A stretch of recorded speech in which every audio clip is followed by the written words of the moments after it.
Greetings, sentient beings. This broadcast is not intended for children. There will be strong language and adult themes.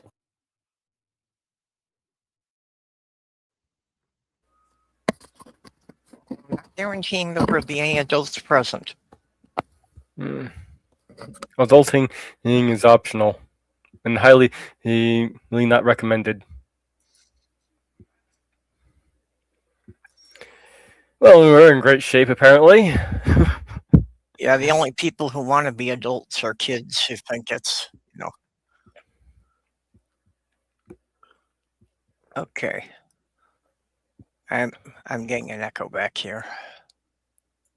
Must you have the stream on? Because I don't hear any echo.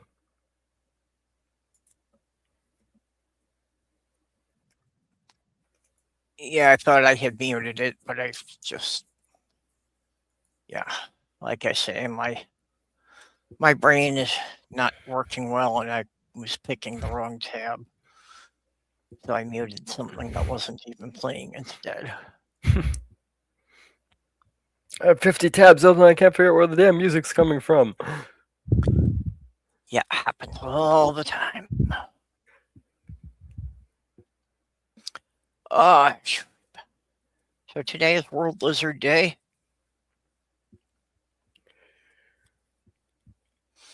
I decided to go with this one in honor of Molly's son's bearded dragon. See, worldwide there are over 6,000 lizard species, and they're on every continent except Antarctica.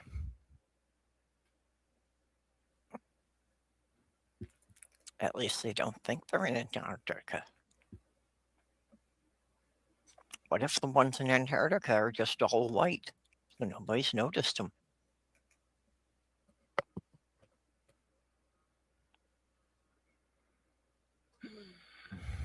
I mean, something's bringing the penguin population down, and a lot of lizards like to eat eggs.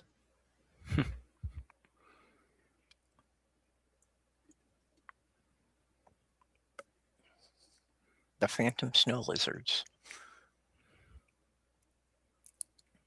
Dragon? What about dragons?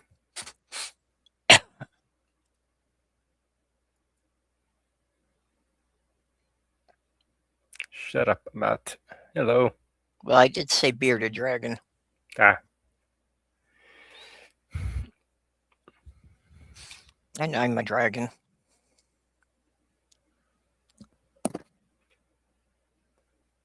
My late fiance used to, her pet name for me was Baby Dragon.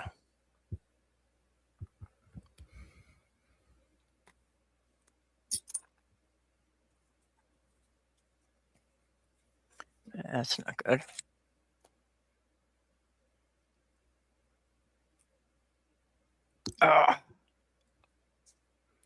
It's the difference between a lizard and a snake. A lizard can blink. Okay. Well, I know it's not the legs because there are limbless lizards. And they are not in the snake clade.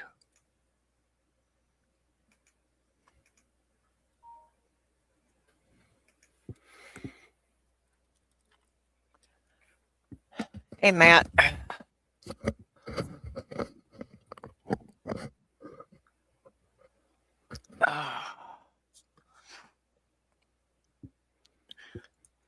Oh.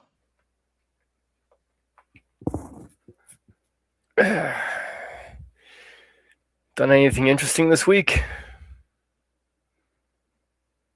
Done anyone interesting this week? Oh, I wish.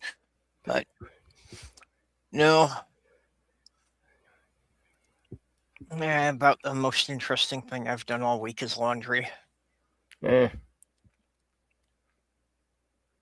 You just grocery shopping, with outrageous high prices on the outcome, and just working on my story. Yeah. I did work on work on my novel a little bit last night just before I went to sleep. Yeah, it's fleshing out the new character. I think I'll probably introduce him in book 2. Got a name for him now. She's Okay. Delvin.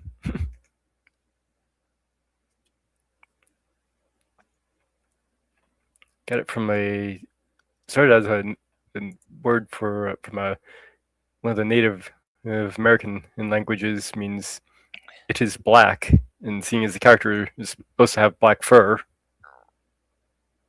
it made sense.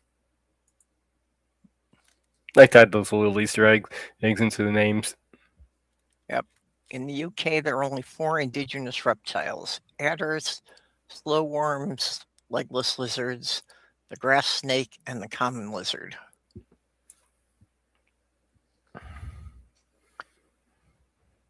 Yeah, and that whole thing about St. George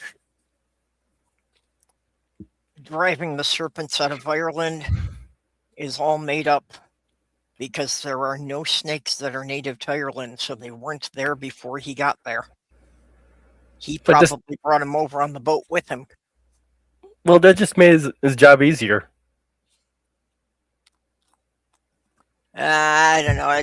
It sounds like somebody on a PR campaign. It's like, hey, you know what? There's no snakes here. Let's say you got rid of them all.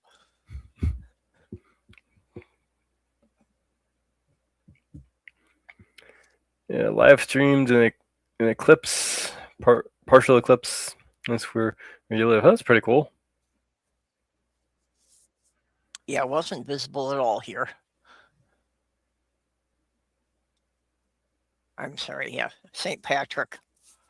St. Patrick drove the serpents out of Ireland. St. George was the dragon.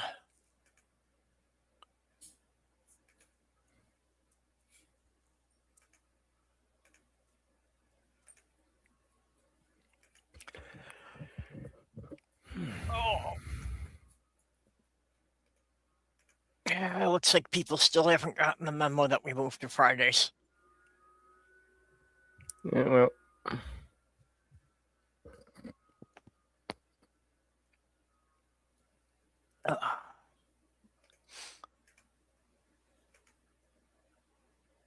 St. George was Turkish?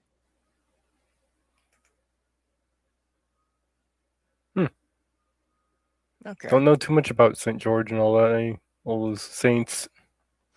Yeah, I just thought St. George was still Northern Europe, though. I didn't realize he was from that region. Yeah, I don't know much about him either.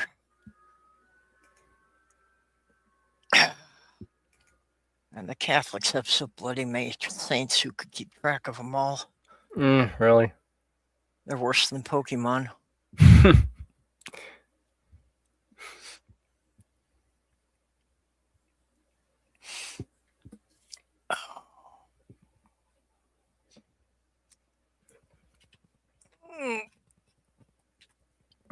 So, this is going to be a very low energy stream today. Yes.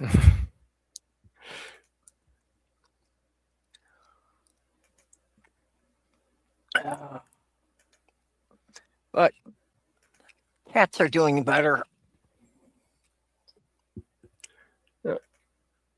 Oh, hey, what do you know? Hello. Hey, long time no see. Yeah, it's been a few minutes, hasn't it? Great to see you. What's up? We're in Herdingville. Herdingville, you said? Purple Hill's got a sinus thing going. My shoulder's fucked up. Oh, okay. Well, Yeah. For what it's worth, I don't hurt at the moment, so, I can't join the club is my point. Well, I mean, if you want a couple of extra aches and pains, I can give you some of mine. Nah, I think I'll just stick with some painkiller. Yeah, I just seem to be having a bad allergic reaction to something, and unfortunately, that can also affect arthritis. Oh. Mm-hmm. Do you know what you're reacting to, or is this an experimentation sort of situation? No clue. This is just something I woke up with. Oh. Hmm. Didn't eat anything unusual yesterday. I just had a pizza last night. That's a brand I've had before, so no like suspicious foods or anything like that. They cut the grass on Wednesday, so there wasn't any of that going on yesterday. Or not last night, anyway. So something floating around in the air. Hmm. I'm sure it would help if it rained, but I don't think that's going to happen today. It's been raining a lot here. And in fact, we've been getting some of the best thunder and lightning storms. I'm very happy. Oh, yeah, I'd like to have one of those here.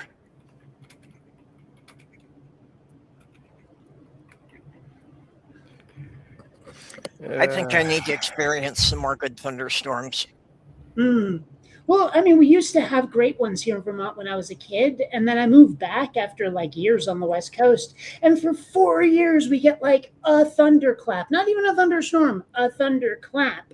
And now, like this year, I mean, they've been happening a lot at midnight, but we still get a lot of thunderstorms. It's been awesome. I just had a thunderstorm and passed by just before the show started. Huh. Yeah, that's kind of like I've been really disappointed here that I've been back in Minnesota for 6 years now, and I'm still waiting for us to have a normal winter. Define normal for there. Well, it's like every year since I've been back here, our snowfall for the season has been more than a foot below the 30-year average. Okay. So I want another one of those, storms that just drops a foot overnight and paralyzes the city for 2 days. We used to get those in Vermont too. Yep, I remember waiting for that announcement on the radio that my school was closed. Yeah. Yeah. Now Vermont's been a little weird. Like the first winter I moved here, it was raining in December, right? And that's very unusual for Vermont. And then the next year was that, but a little bit colder. Year after that, a little bit colder. This year, it's been, if not actually typical, because what you're describing isn't atypical for Vermont too, but it's certainly been closer to what I'm used to. It's been like, getting below zero frequently. Yeah, we haven't even got as much cold as we used to. I always used to say that for January, any day with a temperature that didn't have a minus in front of it was a heat wave. That we literally would go a solid month without getting above zero. Well, there was a time when you could actually get in your car and drive across Lake Champlain to New York State and back. Yep. People used to go to work that way even. Yeah, but I don't think Champ was that thrilled about that thick ice.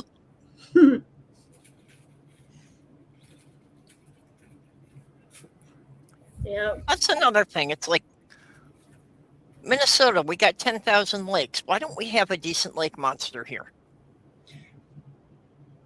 That's a good point, actually. I mean, we have one. We've got Champ. Yeah. But now that you mention it. There's like 50 lakes in North America that have a lake monster. Why don't we get one? There are? I didn't know that. Yeah. Huh. There's a couple of lakes in Oklahoma that claim they've got octopus. Well, that's not quite the same as having Champ. Champ's an actual sea serpent like Loch Ness, Yeah, except that octopods can't survive in fresh water, so what the hell are they doing on a lake, let alone inland lakes that have no connection to the ocean? Yeah. I always thought it'd be a great idea to train parrots to make whale sounds and release them in landlocked areas just to mess with people. Yeah. Well, that sounds fun.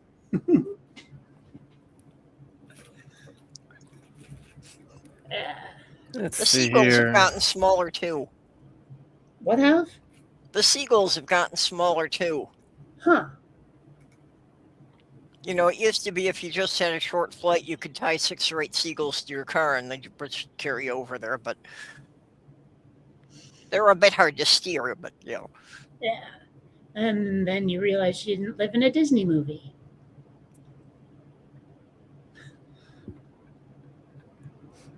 No, I never lived in a Disney movie because I grew up in a Jewish neighborhood. And Disney wouldn't allow for that. That would be interesting. I don't think I've ever seen like an animated, like movie for kids set around the holidays that was Jewish. It's always been Christmas, almost never Hanukkah. I'm sure there is one, Yeah. but I worked in video stores and I don't remember stocking one. So, yeah. Weird. I never really gave that a ton of thought, but then I never really watched Christmas movies either, unless it was Die Hard or Gremlins. So. Well, there was that one Hanukkah movie, 8 Crazy Nights. Oh, that was Adam Sandler, wasn't it? Yeah, Sandler. I was just trying to think of that one. Bringing the name up. Okay. That's the only Hanukkah movie I can think of, though. Yeah. And there's a couple of them that they'll throw in a scene with a menorah somewhere in the background, but that's about it. Yeah. Wasn't there like a one where this dude's a rabbi hunting vampires or something? I don't know. I never actually saw the movie. I just know it existed. I'm trying to think what that movie was. It had that guy, Adam Goldberg, I think, in it. Not the Adam Goldberg from the Goldbergs, the other Adam Goldberg. Trading Places is an Xmas movie? I mean, it takes place around Christmas, but that doesn't make it a Christmas movie. Yeah, that's what I was wondering. Is this one that we can argue about during the next Christmas marathon? Yeah, maybe. I mean, that's the thing is like you take Die Hard and Gremlins, they take place on Christmas, like almost entirely. We're Trading Places. There's like, some Christmas scenes at the end, basically, but that's it. And there's a lot of elements of Christmas are involved in those movies too. Yeah. I mean, to be fair, Dan Aykroyd does dress up as Santa in Trading Places. Well, looking up on IMDb, it seems they have 30 items listed in the Hanukkah movies. He's saying. I don't recognize any of them. Now, are any of them animated? I did specify animated. Oh, okay. So far, I don't see it. No, I don't see any. Wait, maybe this one? They list American in Tail. Oh, wow. I haven't seen that in a long time, but yeah. Hi, my Amnesia. I mean, I guess Fievel is Russian. I don't remember if he's Jewish. But I mean, Fievel has that kind of like what about the fucking Jewish movie? You know the one I'm talking about. Fiddler on the Roof. It has that Fiddler on the Roof sound to it. Fievel. But weren't there like 3 Fievel movies? Oh yeah. Like Fievel Goes West was, I think, the second one. I'm not sure what the third one was, if there was one. Okay, I found one other that looks like an animated one. Is Something from Nothing. Don't know anything about it. Well, it seems like an untapped market because like half my family's Jewish, and I mean, I've never heard anyone complaining that there aren't enough like Hanukkah movies, but you never know. So someone who does animation could maybe cash in. Well, we could use that kind of miracle right about now. I could use only 1 day's gas in my car going for 8 days. Yeah, I can see. I mean, with gas prices what they are these days, holy crap, right? Yeah. Sure. And only going up. I've actually found it's good to go and did you know Costco has a gas station that you can fill up at Costco? Yeah. It's actually cheaper by quite a bit than the gas stations, the regular ones. Yeah, Sam's Club has one too. Yeah. I go to Quick Trip. I fill up with the E15. It's 15% alcohol. And that used to be substantially cheaper. Lately, it's only been like a nickel cheaper. But it used to be it was like 20, 25 cents a gallon cheaper before.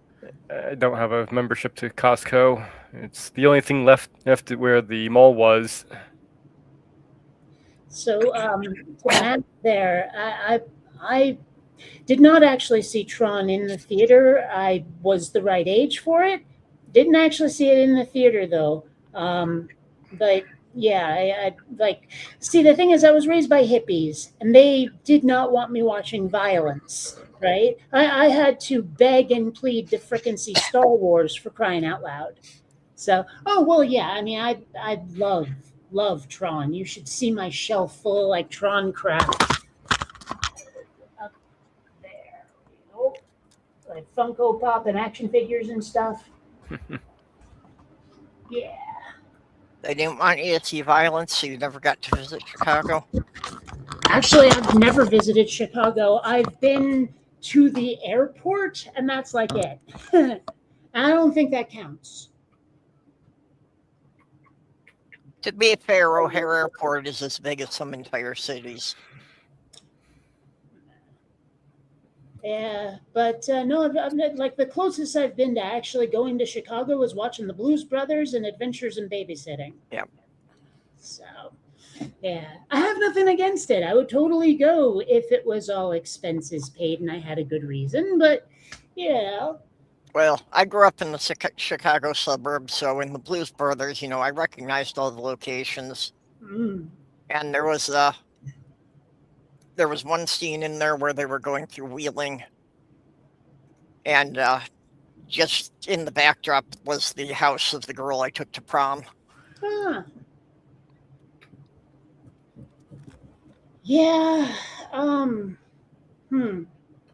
Oh right, yeah. For the first like for about 4 months in 2002, I lived in Santa Cruz, California. Like I was working for a startup game company that failed because the CEO was a dork. Like seriously, he was his own worst enemy. And I got to see all the places they filmed The Lost Boys. That was awesome. But I didn't even realize it had been filmed there. But I remember going past the amusement park going, wait a minute, why does this look so familiar? Wait a minute. Yeah. So, No, Aurora's a little further away, and I think I drove through there once or twice, but yeah, I grew up in the northern suburbs of Chicago. Allegedly Mike Myers has a house somewhere nearby, and looking through Google Earth in St. Albans, Vermont, there is a Wayne's World Road. So I have to assume that's where his house is on Wayne's World Road. Yeah. Like the reason it's probably named that is it didn't have a name. I almost guarantee that road didn't have a name, but a couple of years ago, like the state said, all right, every road has to have a name, if for no other reason, so that the fire department knows what you're talking about when you call. And so they ended up giving every road a name. And I don't know how they chose, like how people got to say. I guess if you lived on that road and no one else spoke up, you got to name it or something. I don't know, but there is for sure a Wayne's World Road. Well, in Upper Michigan, there's a tennis court right by a bunch of tennis courts. There's a road called Tennis Court, and I want to smack someone for that. In Upper Michigan, there is a road that has my family's name on it. Yeah. Just because it was the same thing that, yeah, they insisted they had to name all the roads for the emergency vehicles, which there were actually people getting upset over the idea of them naming all the roads. Because they always referred to it, as, you go by the old Johnson place or whatever. But then what they wound up doing for the most part was naming all the roads by the first family that settled on that road. Well, you can always go by the old Johnson place if you still like to. Yeah, well, I think they intentionally, they didn't want anybody from the area to be able to find anything, because that's the way they give directions up there. That, because like, yeah, you go by the Johnson place, you go about 3, maybe it's 5 miles down, I'm not sure, and turn left when you get to the field that's got the 36 farm wall in it. Now, not the one with the 38 farm wall. I'd be so tempted if I lived out in the boonies, which I totally don't. But if I did, and I'm in one of those situations where like you got to give your road a name, I'd be like, okay, fine, it's 6th Avenue. Yes, and just make sure you make that numbered street, but I live on 6th Avenue, damn it. just make sure you make that left turn at Albuquerque. Right. I actually have a weird sense of humor like that. Like my dad and I were setting up this charitable thing that like it's not going to be like actually used for a bunch of years, but like the lawyers wanted us to give it some sort of name that sounded like really technical and stuff, and I'm like, no, I'm naming this charity the Bionic Dance Philanthropic Orchestra. Sort of like Philharmonic, but philanthropic. And the lawyer was like, that's way too whimsical. And I'm like, that's the idea, dude. Now, see, with the streets, what would be fun is if you got a couple of people to go in on you with you and you really screw people up. Because then, like, well, you get them to name the one before you 7th, and you name yours 8th, and then you name the next one 6th. Well, and then like make that 6th Avenue and the one next to it 6th Street. Yeah. You know. I think the best I have for famous locations is the driving past the old movie theater where Paul Rubin has got busted for busting. Wow. Okay. All right. Fair enough. We have the location of the first Ben and Jerry's not too far away. Well, now that should be a national landmark. Unfortunately, it's a parking lot with a plaque on the ground. That's like an embedded plaque. Oh. Yeah, it used to be a gas station, and then they converted it to the ice cream store. And then at some point in the 80s, they demolished that and left a plaque there to say, this is what happened. People have no respect for history. None at all. Yeah. Although there aren't too many other famous places here. I mean, unless you're actually from Vermont, there's a lot of stuff where it's like, oh yeah, 40th and Ellen, totally, and no one outside the state has no idea what the hell you're talking about.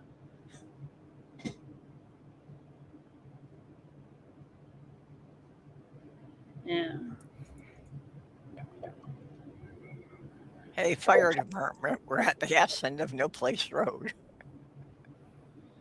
Yeah. Well, it can be like that, navigating Vermont from time to time. Yes, let's just name one road fuck and the other one it, so you can say you're at the corner of fuck it. Mm. Well, actually, that's how I used to give directions to one place I lived. Was we were up on the bluffs of the Mississippi River.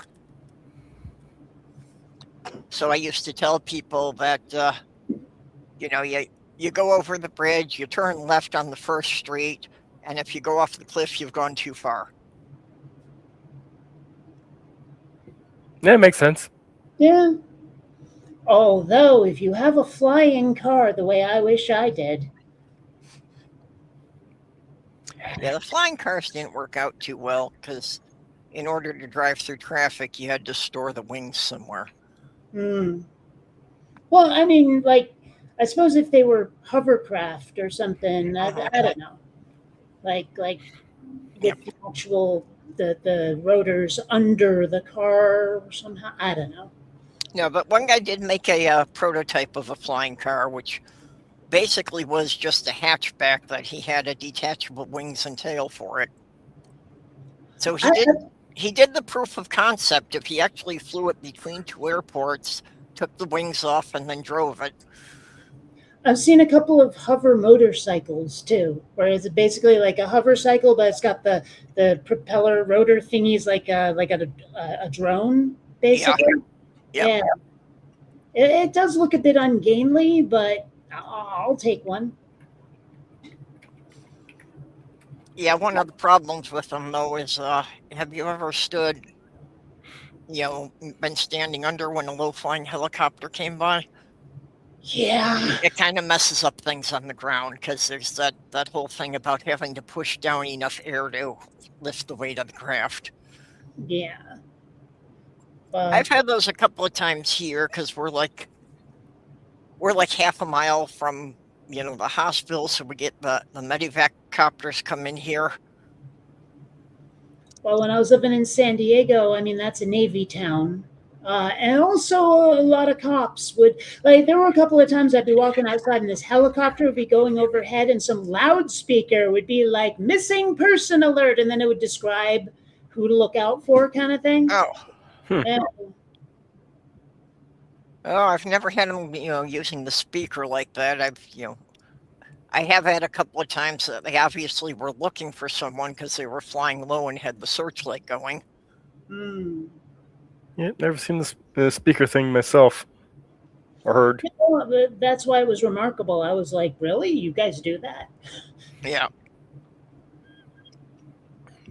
Yeah, but basically we only have one hospital here, and it's like, if they get something they seriously can't handle, they wind up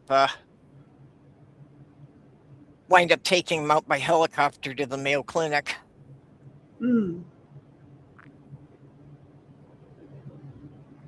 Because it's like, it's like a 3-hour drive on the roads.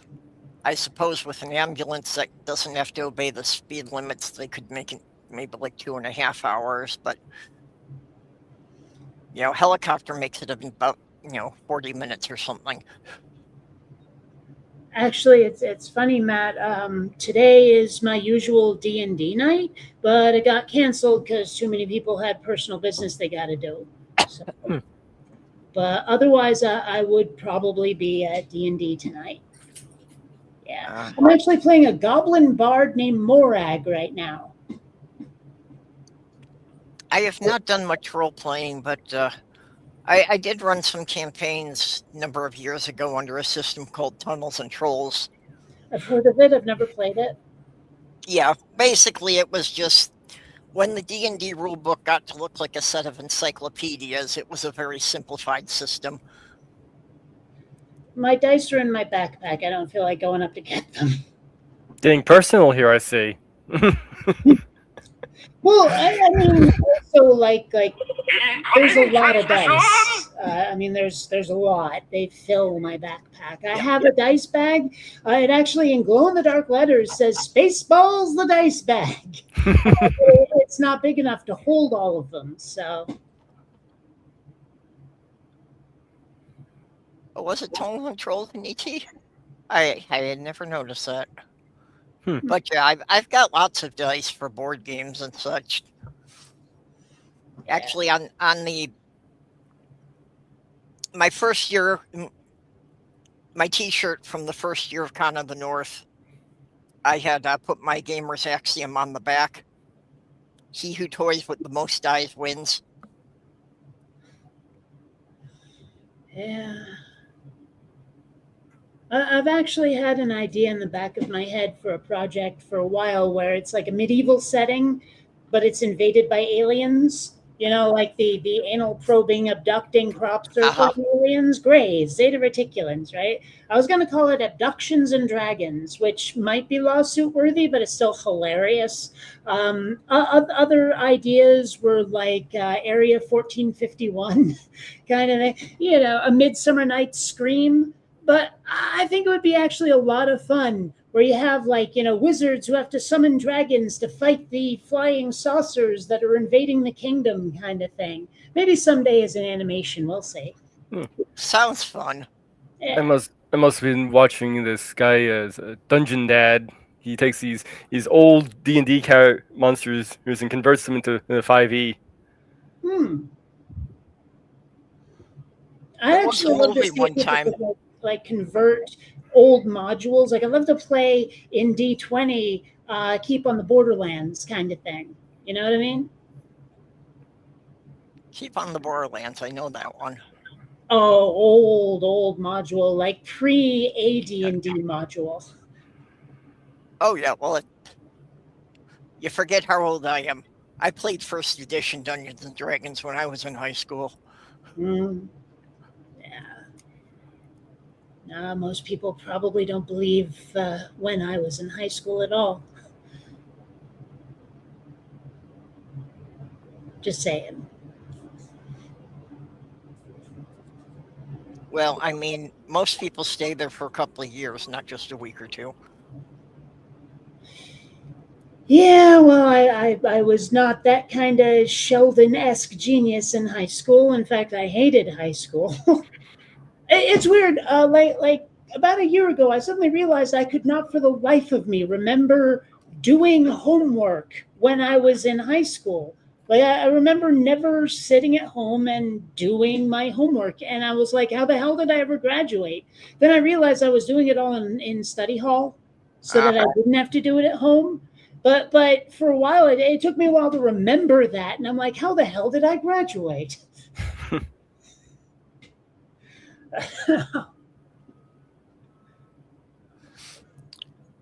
I just remember in the parent-teacher conferences for one of my history classes about my teacher remarking about how I took such great notes and I wrote everything down. And it's like, that's only because you can't read my handwriting. I was working on my first novel. I didn't pay attention to a word he said. Yeah. But somehow I always managed to get a good enough score on the test that they couldn't justify failing me.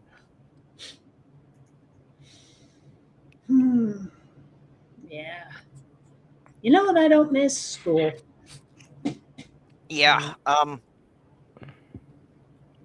already having problems with that, setting in earlier than usual. Hmm?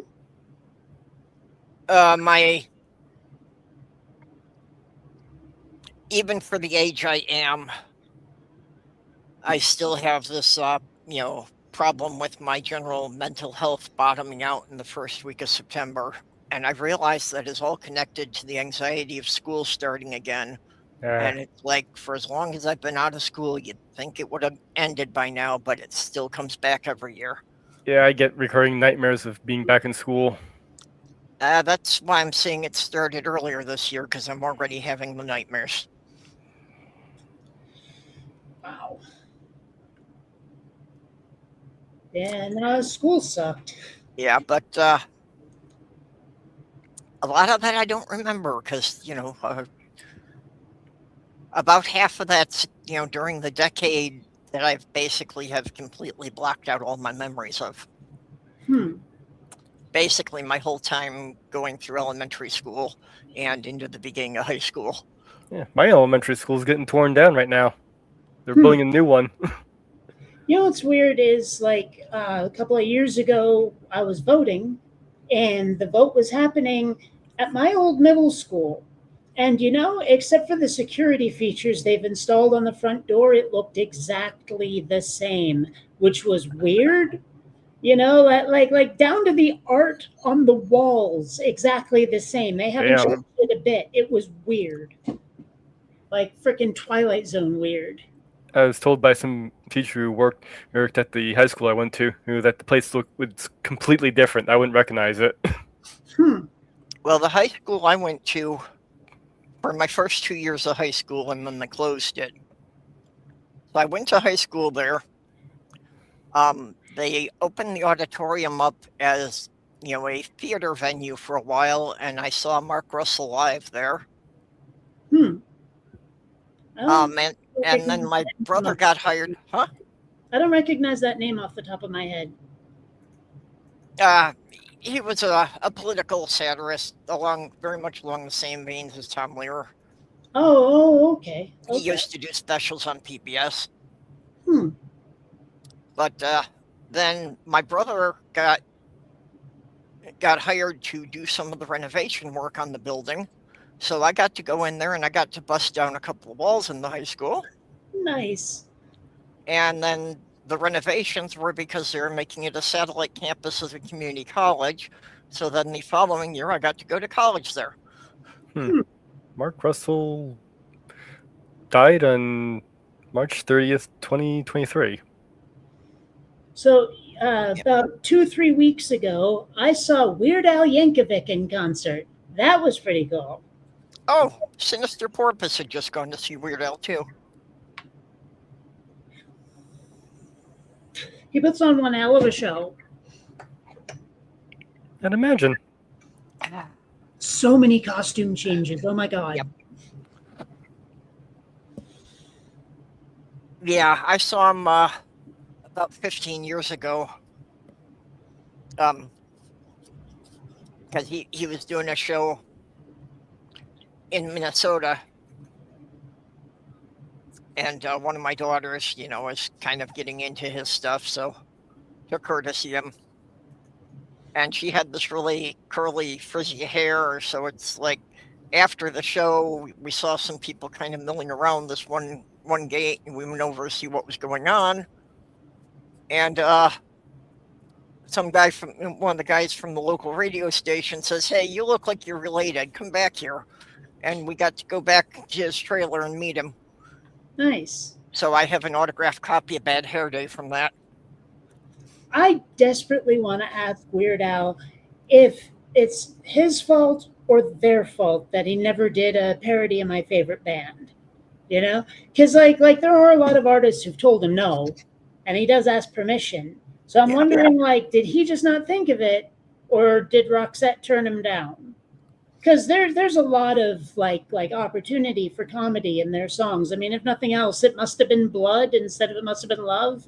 Listen to your fart instead of listen to your heart. I don't know. I mean, the opportunities are there, if only for juvenile humor, but still. Well, I don't know. It may have been a matter of, just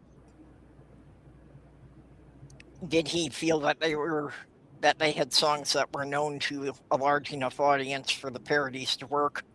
Well, the two I listed are pretty well known, actually. I mean, if nothing else, not listen to your heart. It Must Have Been Love was made famous because of Pretty Woman.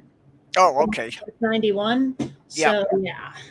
And if you put on the look for people, most of them will go, "Oh yeah." So. Oh, I didn't see we had MathPig run through. Yeah. I find in Roxette for a lot of people, well, it tends to be one of those bands that they heard but don't recognize that it's not them. But I mean, even just a moment in one of his polka medleys would have been enough,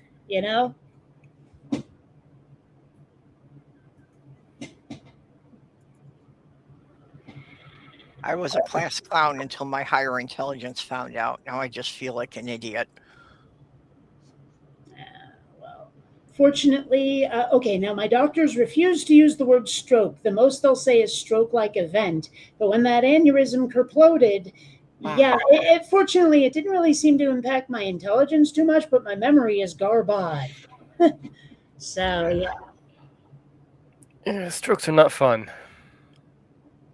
Nope. Well, different kinds can be, but Hmm. For different folks. Been a while since I've seen that show, Different Strokes. Oh, yeah. Yeah. Yeah, that's been 20 years or more since I've seen that. Actually, I think I have the first season on DVD somewhere. Yeah. Has anyone been watching Stuart Fails to Save the Universe? I just heard about it today, actually. Oh, it's so much fun. It's basically like what if Sliders had the secondary cast from The Big Bang Theory as the main characters. It's pretty fun. Yeah, I'll have to look into it. I had read a thing on it. I haven't had a chance to see it, but I don't have any streaming services anymore. For what it's worth, if you've never seen even one episode of The Big Bang Theory, it will not hamper things at all. That's good. I've only seen one episode of The Big Bang Theory. Yeah. And if you haven't seen even one episode of Young Sheldon, it won't matter at all either. All you need to know is that Stuart runs the comic book store and Bert's a geologist. I did watch a little 3-minute clip that kind of gave me that idea. Actually, of all the characters on The Big Bang Theory, Stuart was the one I most identified with. I like Stuart a lot. He's pretty cool. I like Denise. And, oh gosh, who was the other one? Oh, Leslie Winkle. I hope they put her in this because I like her a lot.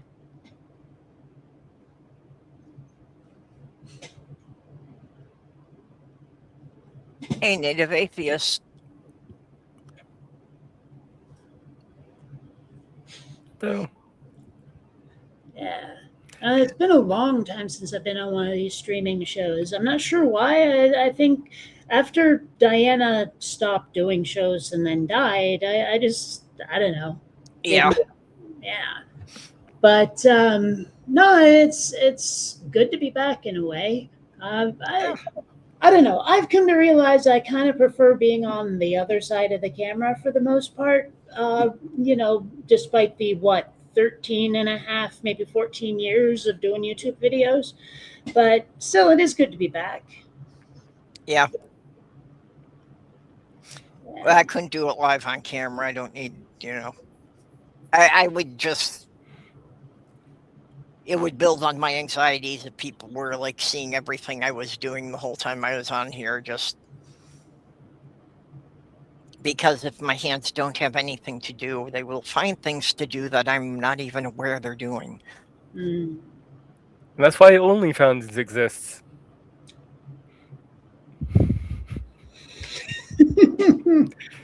Although somebody told me that I could actually probably make bank on OnlyFans just by like showing videos of Xander licking my feet, because apparently that's a thing. A cat licking my toes could make money on OnlyFans. I don't know. Unfortunately, I could. Yeah, I wouldn't doubt you could make money at it, but I don't know. Somehow I would feel very wrong including an animal in that capacity. I mean, it's his choice. I'm not putting something on my toes to make him lick them. For some reason, he wants to. I don't Yeah. understand it. And some cats and dogs have that obsession. Yeah. Well, I have this like cart that I use to take the recycling down, and he will lick the wheels if I don't keep them covered with stuff. And I only cover them up because I'm sure that can't be good for him. Whatever schmutz is on those wheels can't be good for him. Otherwise, I'd just let him have at it. I mean, who cares? Yeah, well, if you're wheeling it down to the parking lot, you never know what dripped out of some car that could be picked up on them. Yeah, worms, if nothing else. Apparently, they're going around here. Yeah, ringworm. Yeah. Pretty much, you got ringworm anywhere you've got soil. Hmm.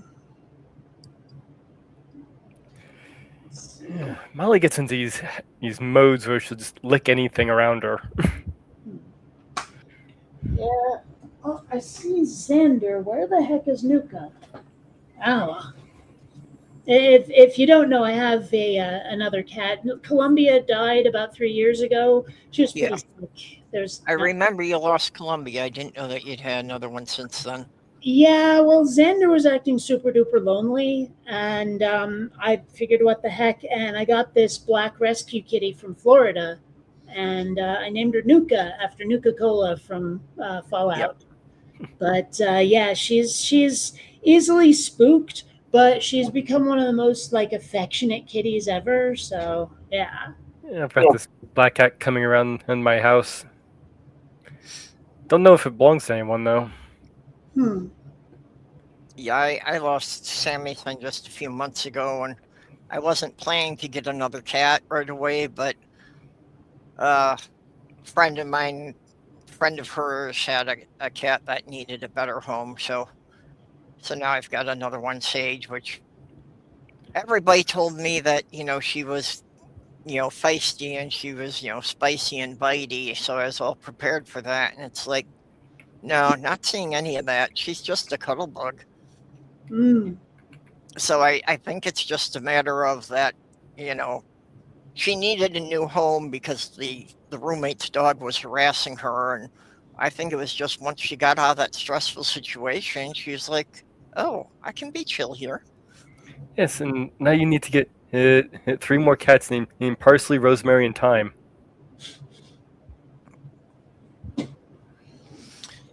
Well, Sloth Girl always kept her spices arranged alphabetically, and she never got Sage. It was before her time.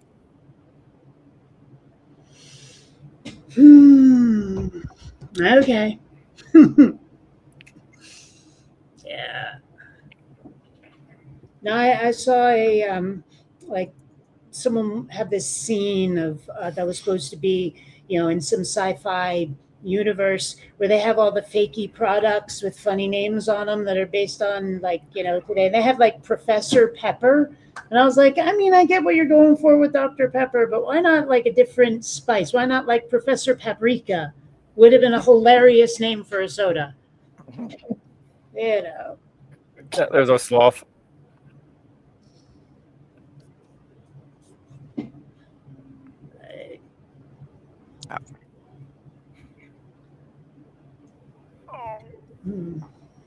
I don't know. That's actually one of the things I've been thinking about because, like, I'm working on a project now where I'm trying to learn how to code in Unreal Engine, which has been interesting because I'd like to make a PC game.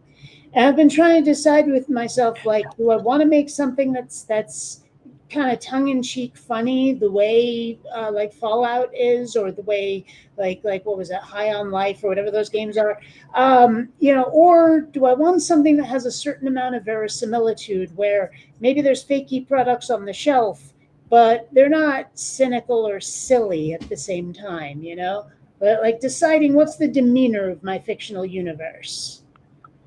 I don't think I'd be capable of writing anything without a bunch of satirical puns in it. Well, I mean, I do love like puns and satire, but I like it when it's more character based, where it's less that the world is a thing you can't take sincerely or seriously, where it's more the characters are goofballs. Yeah. Yeah. Well, I'm always going to wind up with at least one character who can't take the world seriously. For sure. Yeah, in Quinn Redshift, that would be Reese. I designed that character after Ted Theodore Logan, Willy Wonka, and Gary King from The World's End, if you know that movie.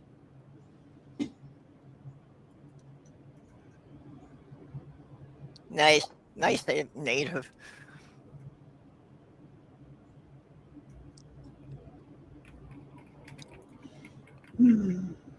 Yeah, I still have a Sloth Girl proxy, still goes with me on all my road trips. Native atheist, yes. I am much happier in Vermont as opposed to California.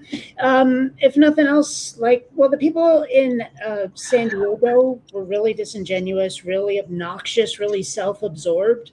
The number of times I was almost run over by somebody who couldn't bother to check the crosswalk when they were trying to do a right on red. So, they're like doing this the whole time.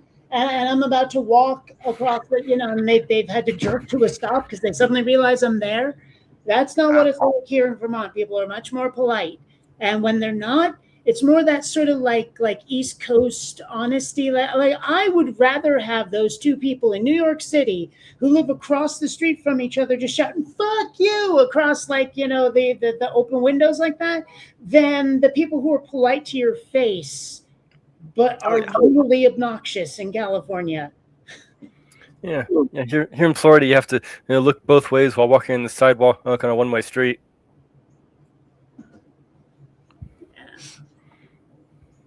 Yeah, I would much rather have the people who would insult me to my face than the people who would be polite to me and then talk behind my back.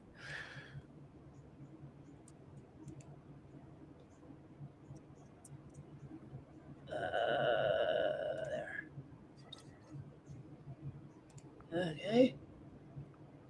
Oh my God, they want access to everything, don't they? There we go. Now I can join the stupid chat. I was just about to respond to that in text. Yes, I own all of those on disc, as well as, you ever see Chef? Chef is hilarious. It's this dude, Gareth Blackstock, who has one hell of a temper, and he's trying to run this like gourmet restaurant, and he's always screaming at his staff, and so it's hilarious. Trust me. There's this one dude named Everton who's just always getting shit wrong. It's a great show. Hey, Claire. Hello. Hello. Yeah, I would like to get all of Red Dwarf on DVD, but, just because of the size of the set, I have not been able to spring that much money for a show yet. Yeah, I have it on my Amazon wish list. And Spaced. I have Spaced on disc. What was that about? Oh. All right. Oh. Yeah, actually, that's part of why I was up so late last night. Was I was getting into doing some research about potential star drives. Let's see. Red Dwarf Yeah, Complete what would seem to Collection. be the most realistic interstellar drive to get you as close as possible to light speed. Hmm. Honestly, I think warp drives are probably the most plausible. Yeah. Yeah. There was a new one that I hadn't heard of before. I forget what he called it, but basically it's on the theoretical idea that, well, I'm sure you're familiar with like the RAM scoop drives. Mm-hmm. They're supposed to like collect hydrogen as they go. Mm-hmm.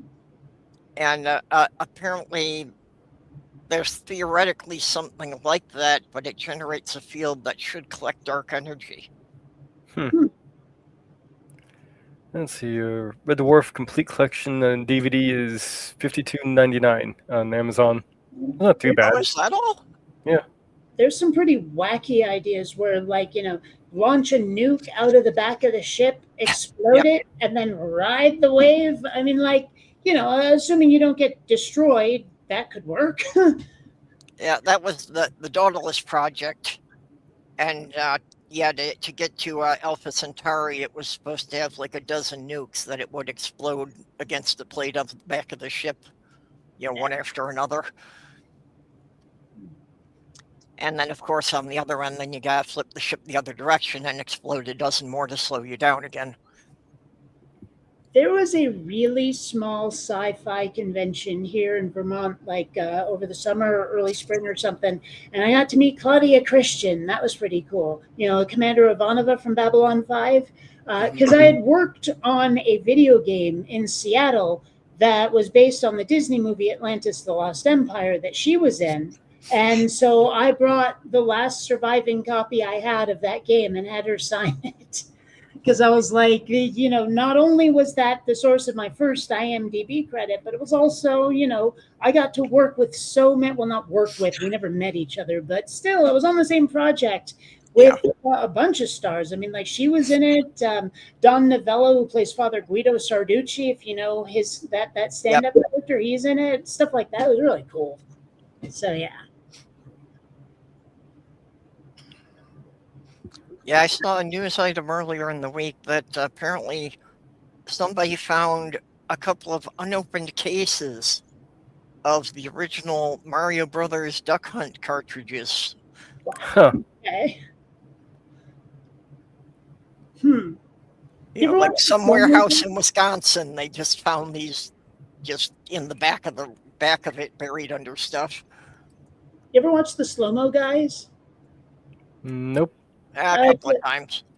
YouTube channel where, as the name implies, they show things in super duper slow motion. One of the things they did was duck hunt in slow motion to show how it works. Yeah. That's interesting because every time you fire the gun, the screen actually goes black and the gun is trying to read the white rectangle that's basically the bounding box for the duck. Yep. Right? So and it goes by too fast to see unless you do it in super duper slow mo. The first TV remote controls worked that way, and that was why you had to keep the curtains drawn because direct sunlight could make the TV change channels. Wow. I don't know. I wonder, is it generational or regional if you call it remote versus clicker? I've never heard clicker. I've only heard that from like my grandparents. And I've heard it occasionally, but TV remote. It was also like the garage door opener was the clicker. Yep. I've heard some people use it. I haven't, noticed if there was any pattern to it. I wonder about that sort of thing sometimes. Yep. It might be generational. I don't know. But like it might be something that we have now outlived. Not sure. Let's see. According to Google's AI, it's an older thing. Yeah. Well. Yeah. Uh, that's why I know it. I'm an old lady here.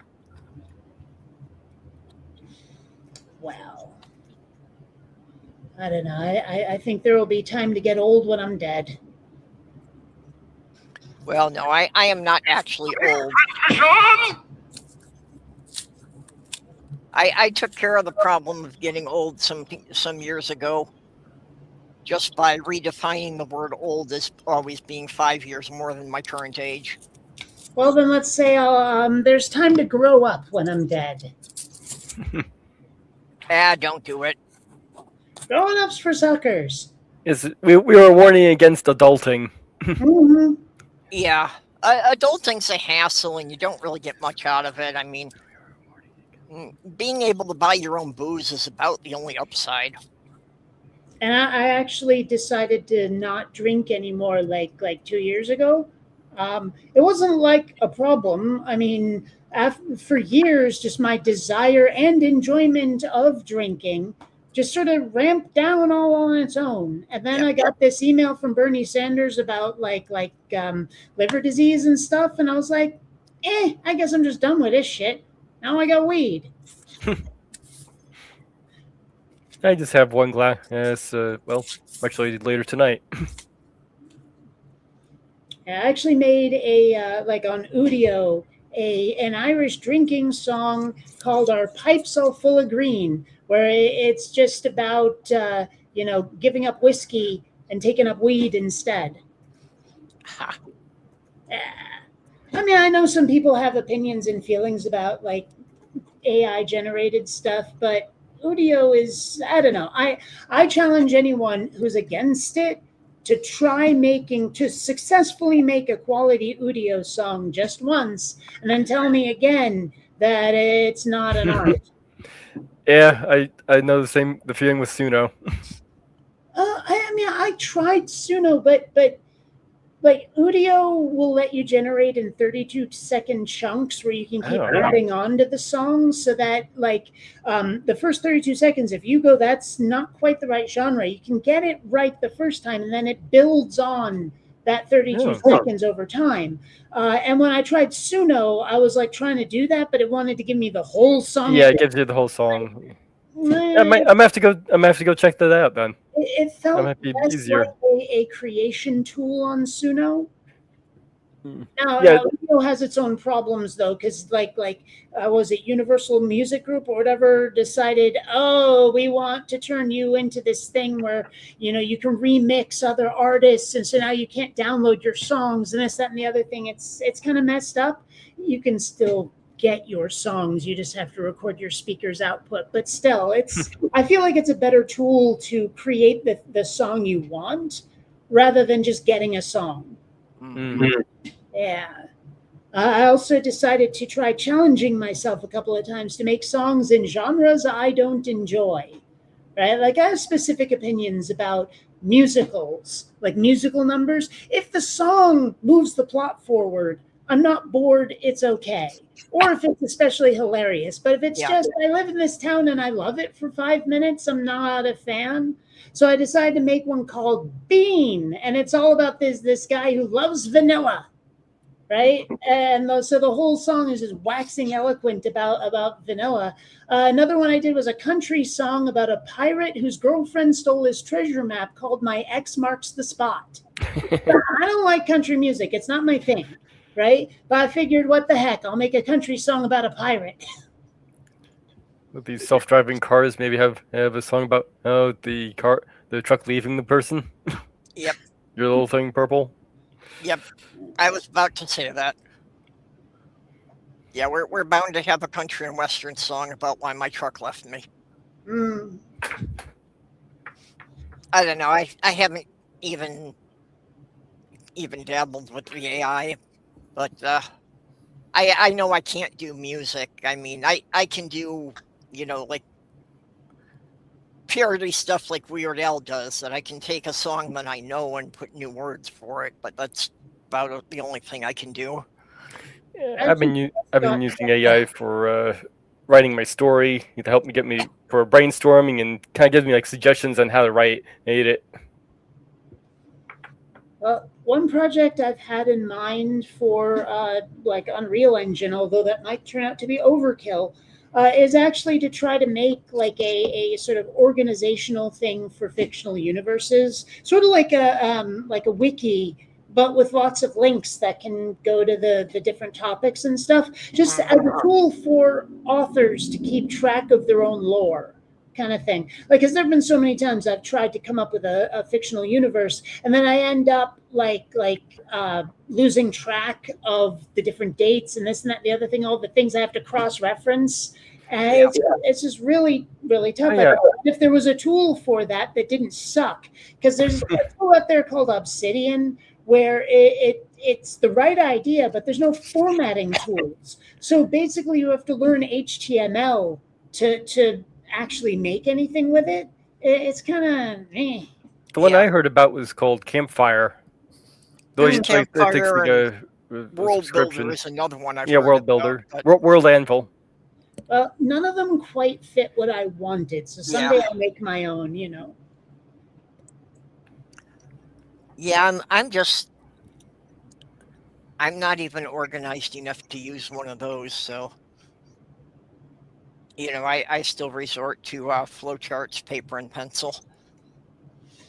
Well, when I noticed that this thing was happening, I actually was working on a like here's Unreal Engine. I was messing around with it, so yeah, they're working on this building here. Hmm. But anyway,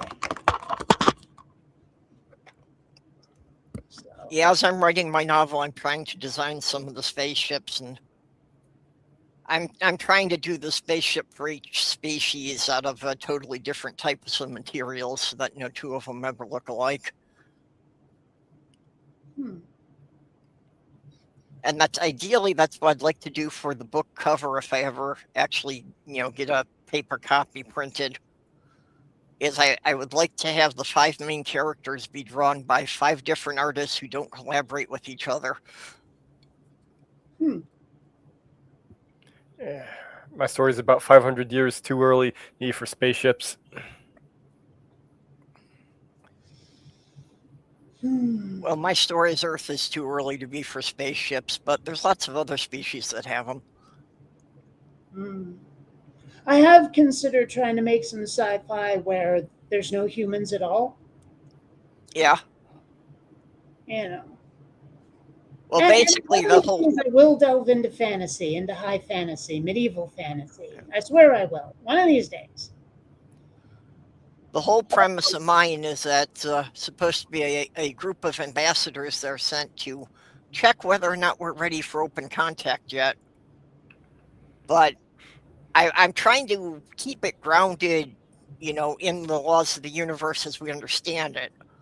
So there are, some races can make ships that travel at almost light speed, but there's no faster than light speed travel. So when they turn up with something that they didn't expect and they call in for backup, it's not going to arrive for 43 years. Yeah, the aliens are just out there looking at who we put in charge and thinking, yeah, they're not ready. Well, okay, light speed is actually variable, and light will move as fast as it possibly can in whatever medium in which it finds itself. So what if there was a species that had a drive that simply changes the nature of space in front of it so that light can travel faster? Well, I do actually have one little cheat. Well, there's actually one species which is extra dimensional. Okay. So they can't move matter between our dimension and theirs, but they can pass through, and basically they can go into a place from our dimension into theirs and then pop out of there somewhere else. So, they can kind of act as messengers, but they can't take anything physical with them. And even to do that trick, to pop back and forth, they need to basically, create like a subatomic pinhole in the fabric of space, which just even to do that takes a colossal amount of energy. Yeah, I mean, there is So- always wormhole drives if you really got to go faster than light. Yeah. Well, and I did come up with one of those too, although it is grossly unethical to use it, among other problems, because basically for the amount of energy you need to, open up a warp to another star system, you basically have to detonate the star of the system you're in. A small price to pay. Yeah, you have to wipe out an entire solar system for each jump. Which, I do love the idea. people get kind of weird about, especially if it happens to be an inhabited system. I do love the idea of gates that are connected. Like, you go in this one, you come out the other side on the other one, but Yeah. otherwise you can't, and it's instantaneous when you go through. Yeah, the Stargate system. Yeah, that kind of thing. Although I'm not a huge fan of the way they did it in Babylon 5. I mean, it's okay what they did in Babylon 5, but I guess if your ship doesn't have its own jump drive, its own hyperdrive, that you go through the Stargate or the gate to get into hyperspace. But once you're in hyperspace, you need to find an exit, of course, but you're just in hyperspace where it's another place. As opposed to just this more like the Star Wars version where it might as well be a warp drive. It's just you're going that fast, I don't know. I like if you're gonna have some kind of gate system, I'd prefer more of a Stargate kind of thing rather than a gate into whatever dimension you're using to travel faster than light. You know what I mean? Yeah. Yeah. Just a personal preference. It's not.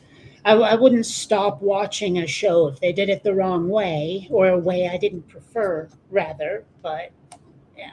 I had the idea of using some kind of warp drive system, and that can only go up to 99% C, and they use that to get to the other systems, and then they set up the gate system from there. So it takes years to get to the star system, but once they get there, they can set everything up and they can instantaneously go back and forth. Yeah. Yeah, so basically you have to send construction crews out to any place you might want to go in the future. Well, I mean, that was a huge part of the plot of Quinn Redshift was they did not have a fold gate that was orbiting Jupiter yet. The furthest they'd gotten was Mars and Venus, right? And so the whole thing was, well, we have a drive that can make that obsolete if we can just get back the fuel refinery device from the space pirates who stole it. But yeah, it's like the cost to construct the other gate over by Jupiter would be enormous, and it would take 6 years just to transport the materials. So we wanted a better drive to make that unnecessary, kind of thing.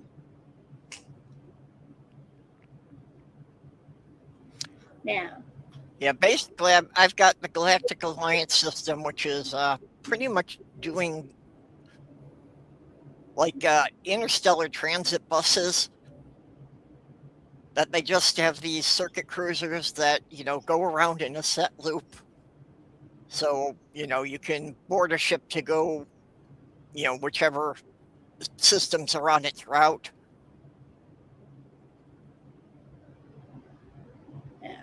But it still takes between decades and centuries to get between star systems. It's a hell of a bus ride. Yeah, well, one of the things with the circuit cruisers, is actually it's more like it's a tug, really. That it's just engines and a framework. That on each planet it loads up a canister, that contains that planet's atmosphere for whatever creatures can live in that. So you'll have these things going around, with like a dozen different canisters, and each one's got a different atmosphere in it. You know, what would make me really happy is if they did one of those, like, long-term journeys where people are put in stasis Yep. for the trip, where if they didn't use the word cryo unless cold was actually involved. Yeah. The number of times people have been in stasis where their body was never frozen, like there was probably some sort of weird time quantum flux deal that just made it so they didn't experience time. But no, they have to use cryostasis the way your mom said Nintendo for every console system. You know what I mean? Yep. It's one of those little things that bugs me. I'm like, that is not cryostasis. Just Yeah. And with humans, it probably wouldn't actually be hibernation. It would probably just be a state of deep torpor. Well, I mean, in Red Dwarf, actually, it was literally just time does not pass for you. Yeah. Temporal stasis. Mm-hmm.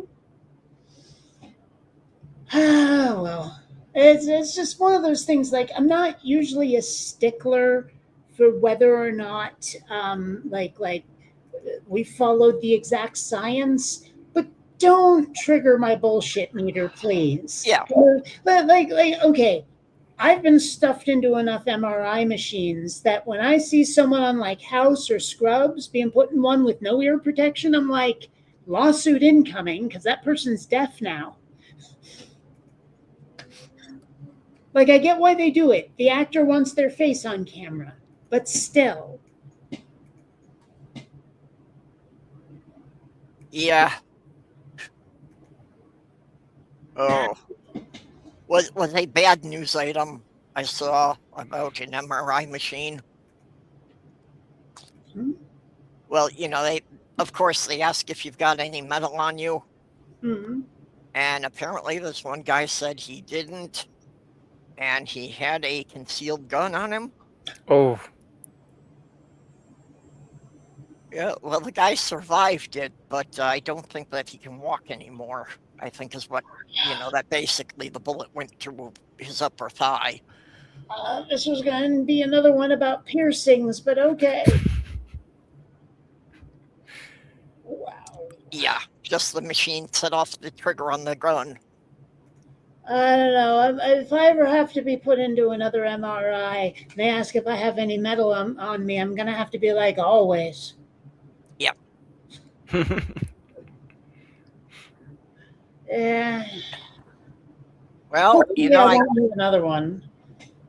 I have managed to be the only member of my family who still has all the original parts. I'm the only one who doesn't have some metal pin or screw or something put into a joint.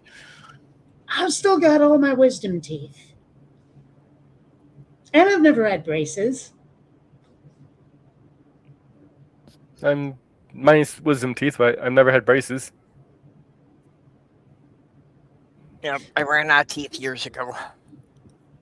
My parents actually took me to multiple dentists before they found one who wasn't trying to buy a Maserati or a yacht, And he was like, no. Kate doesn't need braces. Are you silly? So, yeah.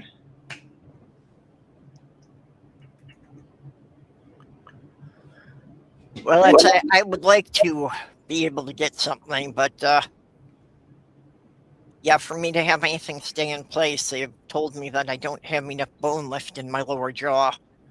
So the only way they could get something to stay would be to implant some titanium posts. And that, of course, the insurance does not want to cover. And the most recent estimate I had on that was going to be $18,000 out of pocket. Yeah, I've been looking at a $20,000 dentist bill myself. Yeah. Well, I was really kind of bad and didn't go to the dentist for a really, really, really, really, really long time until like a year or two ago. And they were like, no cavities. On your way. And I was like, really? After decades? Yeah. Okay. Whereas my dad is in the dentist's office constantly. Now, fortunately, I'm adopted and I did not inherit his teeth. But it seems like he has a root canal every like month and a half. Yeah, well, the dentist kept, blaming it on, too many sugary snacks and too much soda, and until I finally got the proper diagnosis of having the acid reflux, and the doctor just said, "Oh yeah, over the course of a couple of decades, that burns the enamel right off your teeth because you've always got your own stomach acid coming up."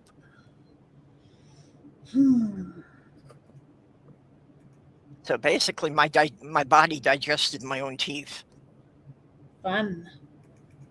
And like for a long time, I heard scientists using as shorthand that like say primitive humans often died because of their teeth, which Yeah. no sense. I'm sitting there like, what did their wisdom teeth pierce through to their brain or some shit? They didn't like complete the thought, and therefore the cavity is allowed germs in, and thereby caused infections. They didn't finish that part. So I'm trying to picture out like how someone's teeth Yeah. are killing them.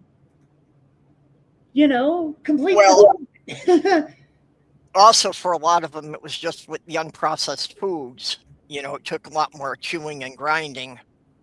So what they found with a lot of the skeletons and that they found were just that the teeth were so worn down that a person might have wound up starving to death just from not being able to find enough soft food to eat. What? Just go down the block to the yogurt shop, huh? Huh?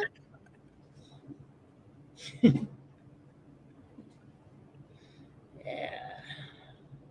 But yeah, I could also see that before the procedure of the root canal was invented, that some people may have gotten toothache so bad that they just wanted to die. Yeah, I for a could see while that there, happening if you're in your 40s and you've had a toothache since you were in your 20s. for a while there, I was like, why the hell are my teeth aching so bad? Suddenly I realized, oh, because you've been clenching your jaw, you idiot. So, yeah, it was a stressful week. Yep. You know what sucks is even though I don't have teeth, when my sinuses get this messed up, they're putting pressure on where my teeth would have been, so it feels like I have a toothache. I don't know. Is there such a thing as phantom tooth syndrome? Probably. Any part that your body, that your brain still has mapped in as being part of your body, it can probably make it hurt. I've had that problem with my amputated fingers that they wind up itching, and it's like literally have an itch that you cannot scratch. There is no possible way to do it. So it's just itches all day long. Yeah, I included that with one of my characters who gets both his hands chopped off. He's just sitting there like, they itch. My fingers, they itch. Yeah. A friend of mine had to have 3 toes amputated because of a bad infection, and I've been hearing those stories too. Yeah.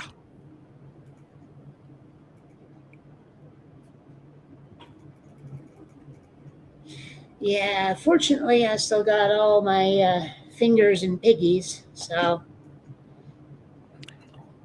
I got a bunch of power saws that can fix that. You can even have your choice.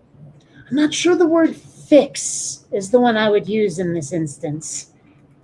Well, fix in the same regard as how you fix a cat. That, yes, it works perfectly well until you do it. Yeah. I've always hated that term when they use it on cats and dogs, because, yeah, you're not fixing them, you're breaking them. They worked perfectly well before you started. Yeah, really. Yeah, well, I suppose they mean fixed in place. Like as in no longer mutable? I don't know. No, they're just fixed for human convenience. Although it does have health benefits for domestic animals. Yeah. And they also don't pee everywhere. Yep. That's helpful. I mean, the last thing I need is Xander spraying on the walls. Yeah.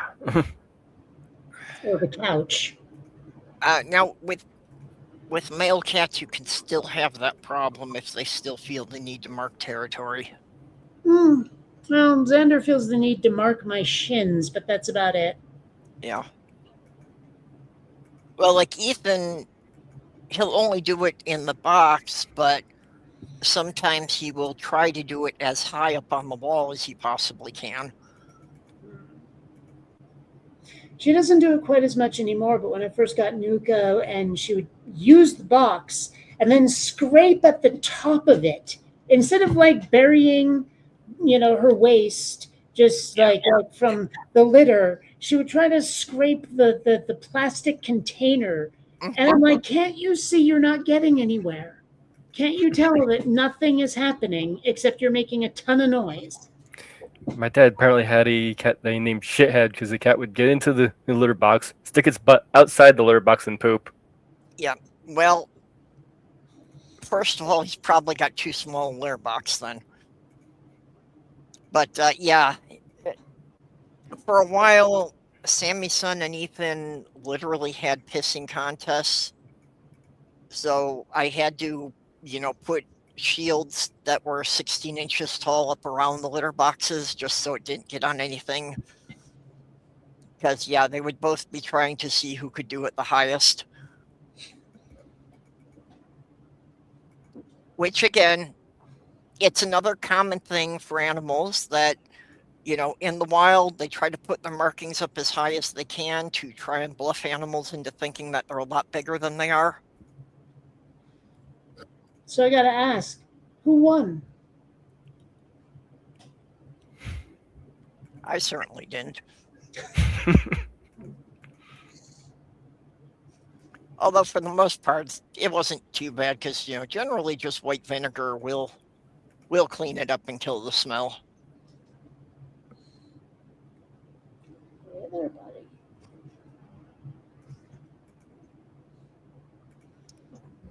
But yeah, Sage came with one of these automatic litter boxes that I hadn't had before. One that just the whole drum rotates. And I like this one because it's an open top model. I do not feel right about the enclosed litter boxes for cats because I know for some cats that can really cause them anxieties. They're And also like a bitch to clean. Yeah. yeah, well, that's what I was doing yesterday, that I had completely dismantled this one to make sure I cleaned everything out of it.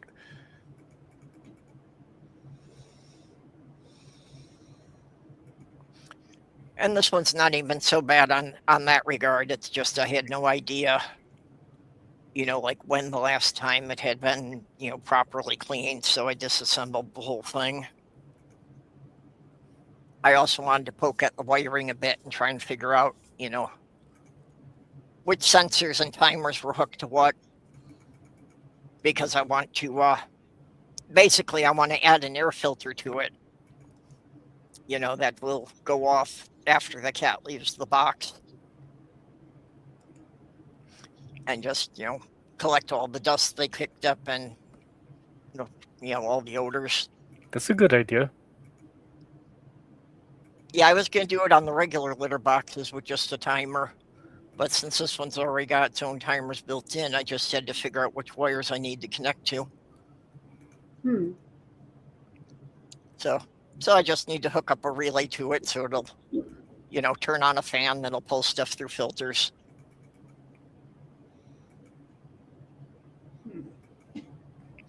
I've been playing with electronics a bit over about the last 2 years. Yeah. But I don't really feel like I'm not up to like learning a rundle or programming anything. So I'm just trying to do it all the old hardwired way. And I went on Amazon and I bought a bunch of components and a bunch of 555 timer chips. So I've been playing around with that, from time to time. mean, I wouldn't mind learning a bit about electronics. I just haven't taken the time. If nothing else, it might be fun to like rig up lighted cosplay kind of stuff. You know what I mean? Yep. I found a great channel for it. That this guy, he does great demonstrations if you can just follow everything visually. Hmm. Because unfortunately, he speaks Portuguese, which I don't understand very well. Yeah, I don't. But I mean, okay. I took a couple of quarters of Spanish in high school, and I barely remember most of it. And when I hear people speaking Spanish, like say in a TV show, I can sort of get the gist. Yeah. And Portuguese is adjacent, but maybe not adjacent enough. I don't know. Well, just from the power plugs he uses and that, I can see he lives somewhere in South America. Mm. But that's about all I've got. And They use he is real good though, funky ones because like they use in Britain. huh? Does he use those funky ones like they use in Britain? Like the weird sort of they look tilted or something? South America has some unique ones there, Hmm. but they're also all 220 power.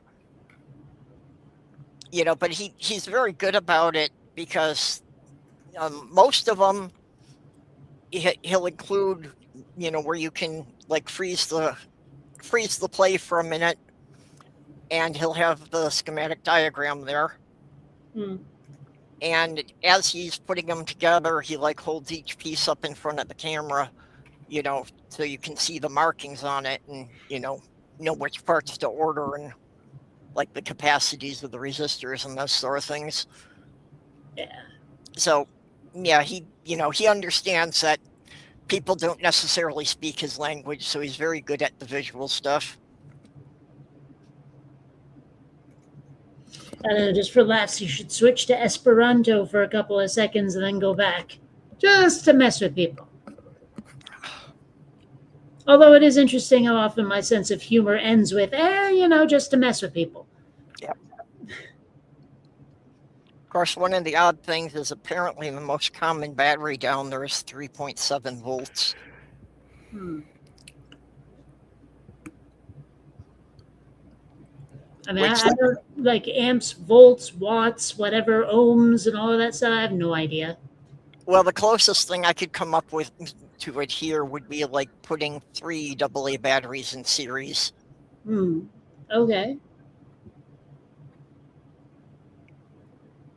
Hmm. So yeah, that's the other thing I've been trying to get a better understanding of is, how to build better battery chargers that like have sensors so they don't overcharge the batteries. Actually, my phone has that. Like there is a funky mode where it'll charge up to about 80% and then stop. Mm-hmm. Yeah. Oh yeah, I heard there's that option on my phone too. I never used it before. Yeah. Well, basically, because that's what usually kills the batteries in like power tools, is that it overcharges them and they overheat. Most of the bigger lithium ones now have their own, like, they've got like a circuit board built into the battery pack that's supposed to guard against that. Yeah. But I don't always have a lot of faith in those. Although, to their credit, the Ryobi batteries have been pretty solid about that. I have never had a Ryobi, well, since they went to lithium, all my Ryobi batteries have lasted at least 7 years, 7 to 10 years. I'm actually much more worried about the screen on this thing. Because it's one of those ones that folds open. Yeah. So. Although, honestly, it's been holding up, and I've had it about a year, so who knows? Now, I wish I could get one that, like the ones that had the slider keyboard, that you had the full physical keyboard that slid out with all the letters. And, I had one of those, but it's like, that was like when they went to G4, the network stopped supporting those. Mm. and I haven't seen a smartphone with that since then. For the life of me, I've never been able to type with just two thumbs. I just can't do it. No, I can't either. And touchscreens just seem to hate me. I can never get touchscreens to work right. I want physical buttons.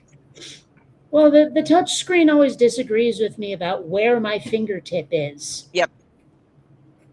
But, Yeah, that's when I'm trying to text. It always gets like the letter next to the one that I'm poking at.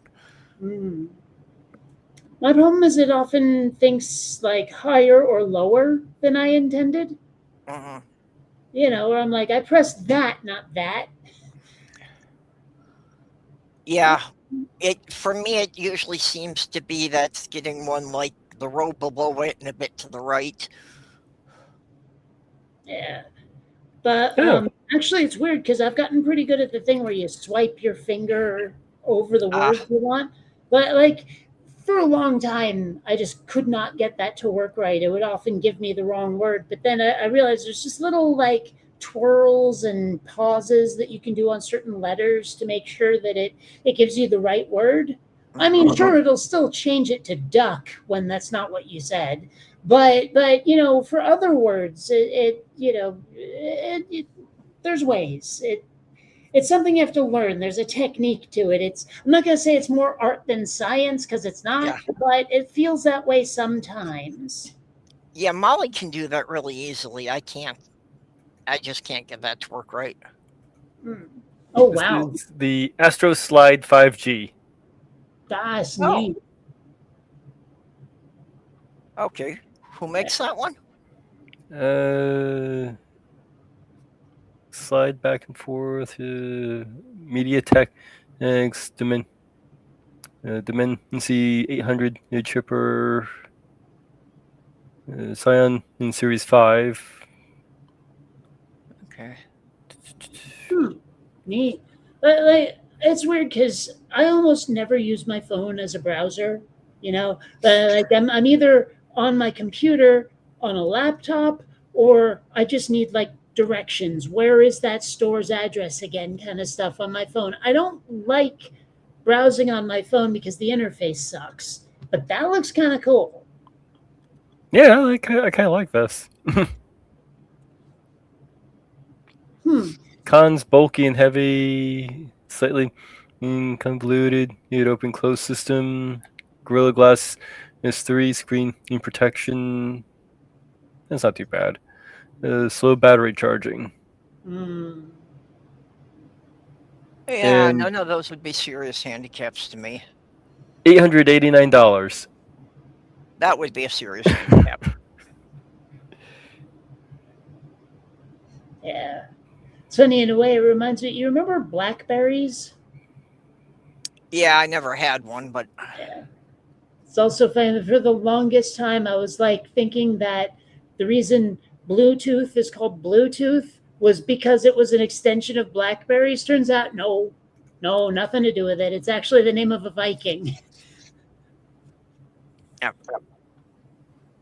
Yeah, that's why the Bluetooth logo is like Nordic runes, is because oh hey, here's Nuka, is because it's named after a Viking.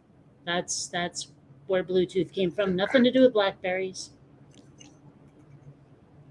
Oh, how you doing, baby? Oh. Yeah, I generally don't let my phone have access to the internet, but it's just, I do use it a lot for texting. So that's where I really use the keyboard. I had to download an app to get my internet. Just the number of times when I run across a meme that says post the last like image on your phone or whatever, and I'm like, I'm not on my phone. Yeah. Yeah, I do all my browsing from my desktop computer. And when they have those things of, the last image on your phone is who you're coming to rescue, and I'm just always responding, it's my cat. It's always going to be my cat. Okay, 1 out of 30 times, it might have been Sloth Girl's cat, but it's always going to be a cat. That's the only pictures that are in my phone. I do not have pictures of any people in my phone.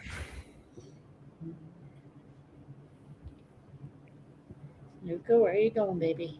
Of course, I remember one of those that went around that you've been kidnapped, and the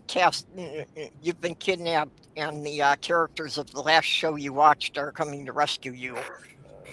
How screwed are you? And I'm like, hot damn! I was just watching Stargate SG-1. I'm fine.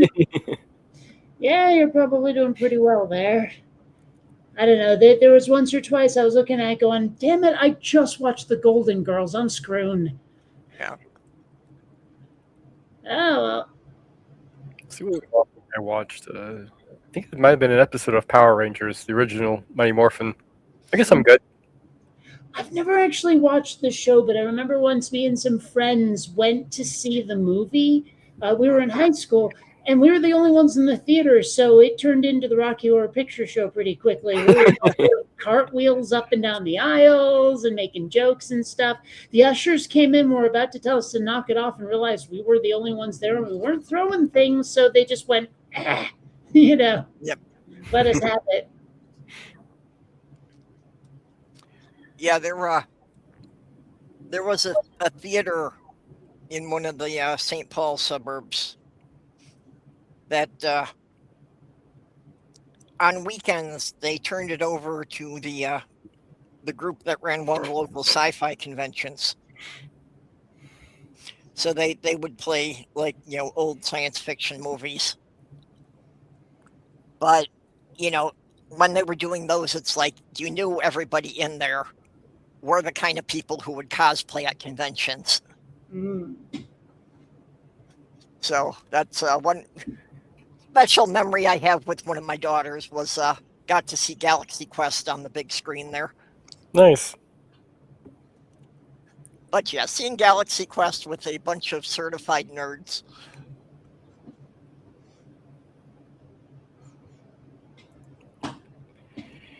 Yeah, I was watching somebody doing a review on the new Spider-Man movie. And they're talking about how horrible the theater experience was for them. Apparently, some people brought their kids to the theater, and Yeah. to keep them quiet, they gave them their little iPhones or iPads, but the sound was turned up on the devices. Oh. Mm. Yeah, I've heard complaints like that. I recently saw Supergirl, and I gotta say, not a good movie. I've been hearing good things about that. It wasn't a problem with Supergirl herself. It wasn't the actress or anything. It's just the script was just nothing. But I can sum it up really quickly. Revenge plot with a time limit. Fight scene, fight scene, fight scene. The end. That's it. That's the whole movie. Yeah, that sounds pretty close to what I've heard. Yeah, I haven't really heard anybody give it a good review. I mean, I can't fault what they did in terms of like the world building and all that. They just didn't do anything with it, and that was the problem. Yeah. Well, I've never been too much into any of the DC comics myself anyway, so. They managed to make me not immediately hate David Krumholtz. That's a plus. Okay. I always grew up with the Marvel comics, but even, the Marvel Cinematic Universe now is so far from the characters that I was used to in the comic books that I just, they don't seem to be the same characters at all. The MCU is a mess right now. Yeah. Well, I was never really like superhero people when it came to comic books. I was reading like ElfQuest and Strangers in Paradise and Lenore and stuff like that. The Adventures of Barry Ween, Boy Genius. I just was never really into the superhero stuff. Alien Legion, that was another one. Apparently, to be caught up on this next movie that they're doing for Marvel, with Doctor Doom, who's Tony Stark, and anyway, apparently you need to watch at least half a dozen of their TV series to be caught up on what the hell's going on. Yeah, I remember I was watching The Flash and I was getting pretty into it, and then all of a sudden they like start making references to things that happened in Arrow and Girl Battle and all this stuff, and all these other TV shows, and there was some big like multiverse cataclysm thing on Earth Prime, and I'm going, Yeah, that got so got lost, so lost. yeah, that got so tiring. They made it so you had to watch all the shows to keep up with what was going Yeah. on. I mean, it's cool when they have crossovers, so they establish that they're all occurring in the same universe. But you shouldn't have to watch all of them in order to understand the plot line for just one. Especially if you're not into one of them, like the Arrowverse. Yeah. Yeah. The Supergirl show was pretty good. I think they didn't have to name that one dude Jimmy Olsen because he's nothing like Jimmy Olsen. I like the character, but that ain't Jimmy Olsen. You know, but other than that, the Supergirl show was pretty good. I mean, yeah, but the streaming services seem to have the idea that they can force you to watch all the shows that way. I didn't. I like watched one episode enough to catch up, and that was it. Yeah. I recently watched the that Superman movie that came out. The one like that's connected to the new Supergirl movie. Yeah. Yeah. It was off. It felt more like it should have been a sequel to Superman. In a way, yeah. Like the problem was that they crossed over too many other Supergirls with it, and I just wanted to see a Superman movie. The way I admit that Mr. Terrific was spot on. That was great. I've been to like that character. So I really did not know the character until the movie. Nathan Fillion as Green Lantern. All right, I guess. I mean, I had to be introduced to that version of Green Lantern after I watched the Superman movie as well. Guy Gardner, yeah. I thought Lex Luthor was kind of like, well, I'm sorry, it's hard to imagine someone watching a fight between like Superman and your creation and shouting out "Move number 77" and expect to have it obeyed. I thought that was dopey. It felt like they were trying to make him campy in a serious movie. It didn't work. Yeah, but like I don't know. The Marvel Cinematic Universe lost me when they did the first Doctor Strange movie, because Doctor Strange was my all-time favorite superhero. And they actually made him seem boring in that movie. And I don't know really from Doctor Strange at all. Yeah. Like I know he exists, but that's it. What I would have loved to see would be a movie of the original Defenders, which was Doctor Strange's, it's probably easier to list the Marvel heroes who have never been a member of the Avengers. So Doctor Strange had his own little group of the Defenders. For one thing, he was the only one who managed to have the charisma and diplomacy to get the Hulk and Submariner to work together. And then the original Valkyrie from the comic books had the greatest secret identity ever. Whatever had given her her powers had wiped her memory, so she had no idea who she was other than Valkyrie. And they actually ran with that for like 8 years before she discovered what her original identity was. I have no idea. Yeah, no, but I just, that was the team I would have wanted to see a movie about. Well, I'll still watch a Deadpool movie if it comes up. I like Deadpool. Yeah. I like the quirky, offbeat superheroes, the weird ones. Yeah. The Incredibles. Did you see the Deadpool and Wolverine movie? Yes. That was fun. Yeah, it was. Really weird and wacky as hell, but fun. Yeah, they were playing off of some of the stuff that they introduced in like Loki and Logan. See, and I haven't seen any of those, so I probably missed a lot. Yeah. But the way they did it, it didn't really feel like you really needed to catch up on anything, though. Agreed. No. Agreed. Yeah, actually, I saw that one without having seen most of the movies before that, and it. I still had a good time with it. I'm sure I didn't catch all of the references.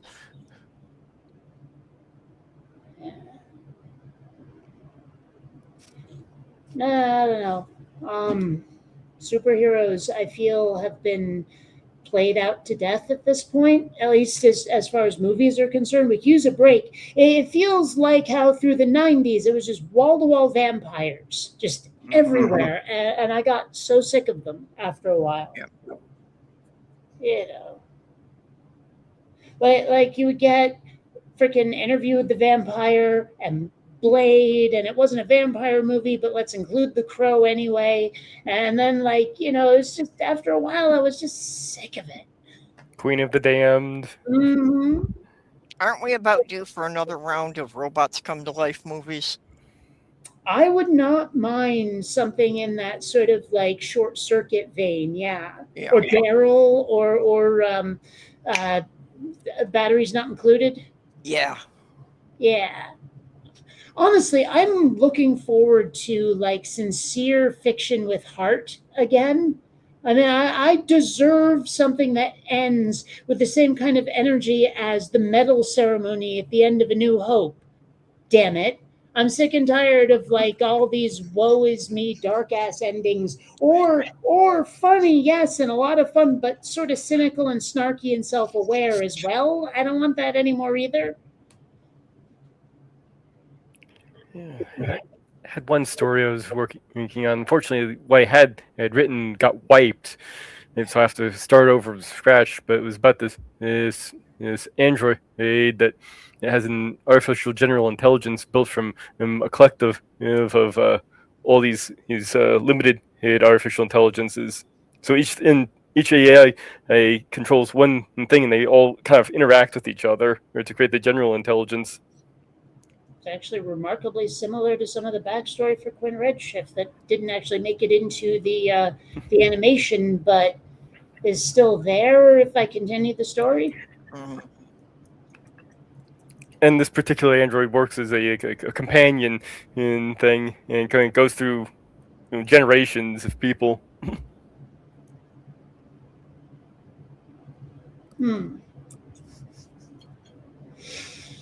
Yeah. Well.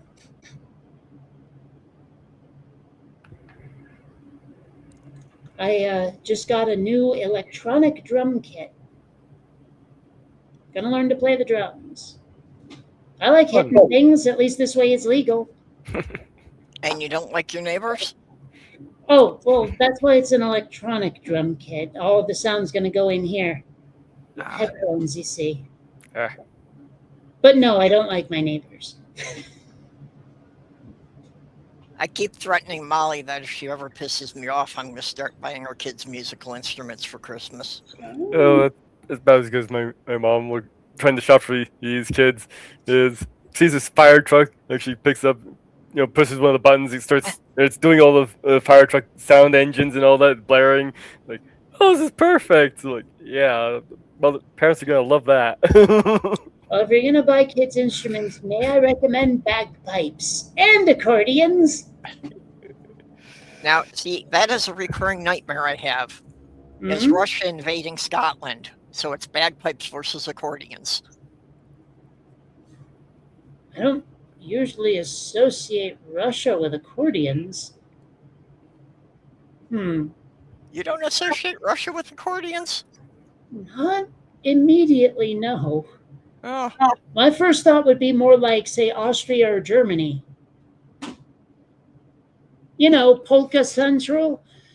Yeah, well, my father's side is Polish, so there's bleed over between Poland and Eastern Russia.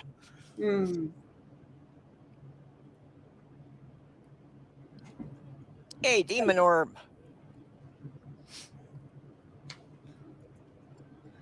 Yeah. No, my first thought with accordions is always going to be like a Weird Al polka. And then immediately after that, like, weirdly enough, Irish drinking songs. I saw the Dropkick Murphys in concert a few years ago, and yeah, accordions everywhere. So. Now, see, I don't really think of the Irish or anybody in the British Isles really using accordions. See, that wouldn't have been my first thought either. But then I started actually like going to Irish pubs where they play music, and I'm like, huh. Hmm. So yeah, and I also saw Gaelic Storm in concert. That was pretty cool. And yeah, accordion.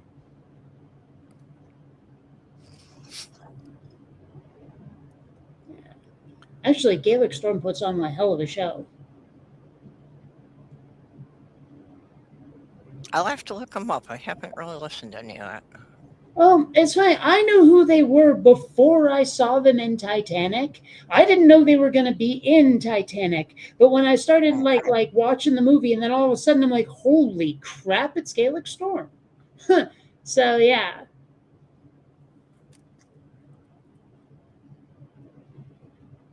but they were like the what was it, the steerage band or whatever, the yeah, I don't know if that's the right term. It's been forever. Yeah, the steerage were the third class passengers. There we go. There we go.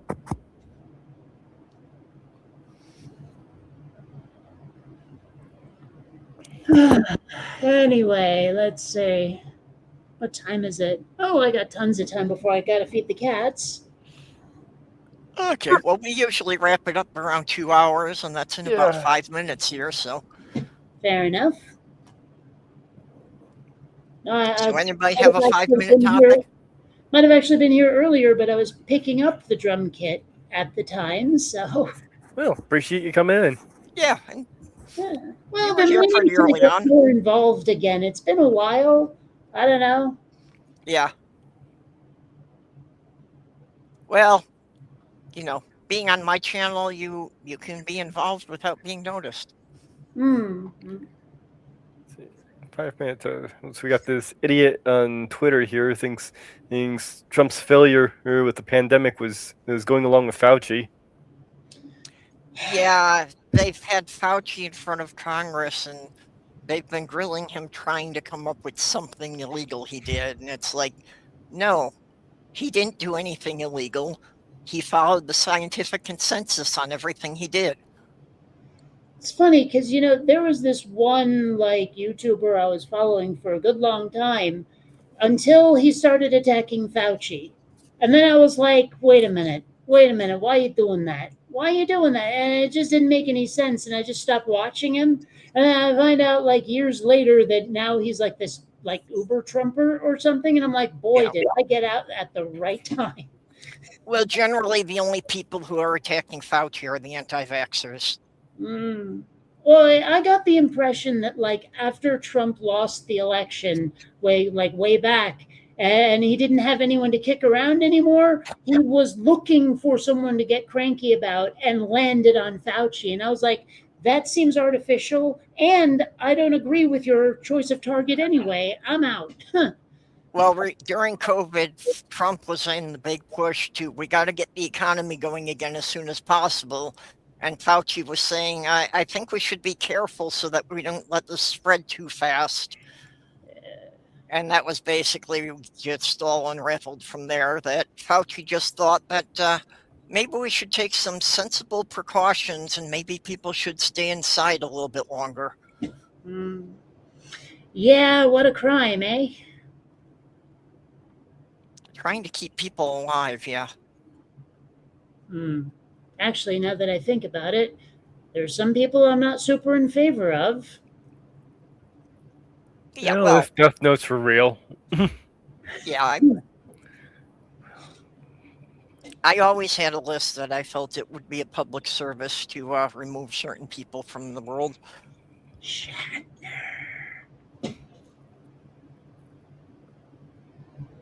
Just say it.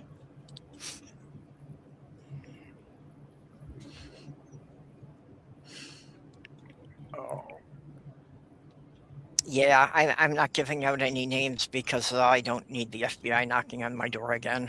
I don't think the FBI is gonna wait again. Well, when I lived in New York, just because with my sinuses, I was buying as much pseudoephedrine as I could possibly get a hold of. And the FBI somehow cross-referenced that with that I had bought a vat of industrial ammonia. So I had an FBI agent knocking on my door asking, what I was doing with the stuff. And it's like, yeah, okay, I can even get you a letter from my doctor saying that, yes, I need the pseudoephedrine, and they'll only let me buy 2 boxes a month, which only gives me 20 tablets a month, and I need it every day.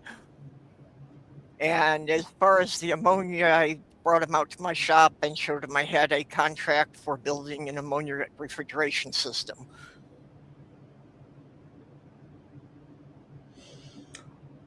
Yeah, well, that's I guess a good reason to have the FBI knocking on your door, and a good reason to not want it happening again. Yeah, well, especially we had just moved into the house there. I'd actually been working on that house for the woman who owned it for a couple of years.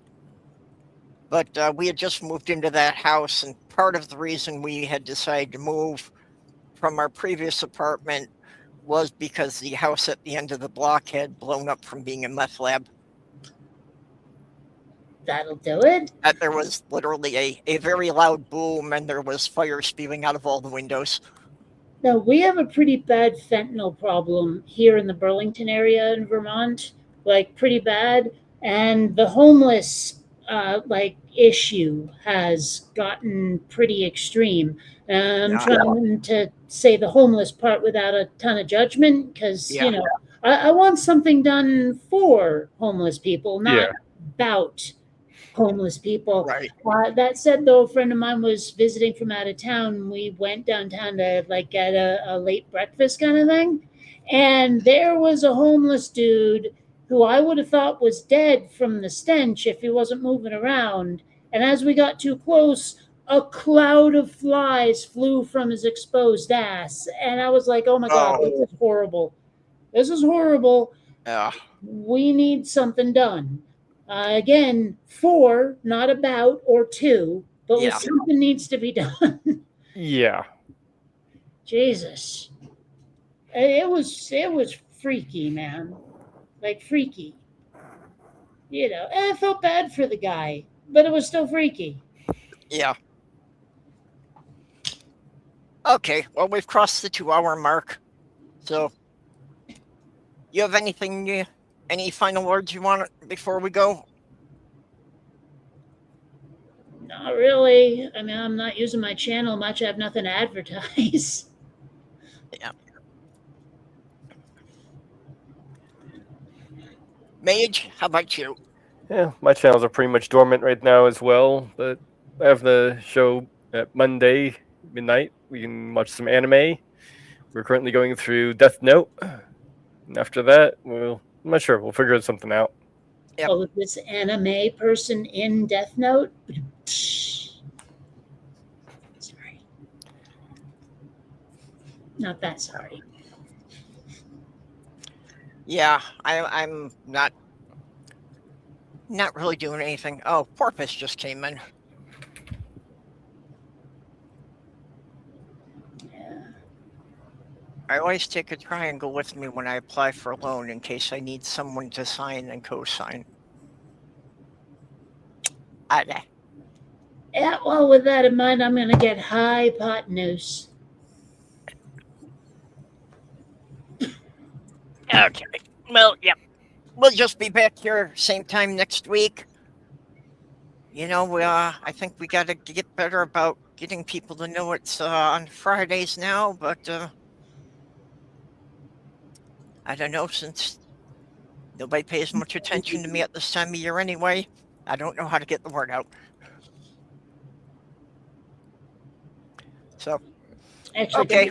that I probably won't be showing up too often. Like, if gaming finally happens again, because they keep bloody canceling, this butts right up against when I have to leave. So, okay. Well, I just want to thank all my Patreon supporters: Kitty the Atheist, Robert X, Regios, Greg Hartwick, Junie, and still getting an endowment from the Lavender Lady. So appreciate all of you coming to hang out with us, and we'll see you all next week. Bye-bye. Later.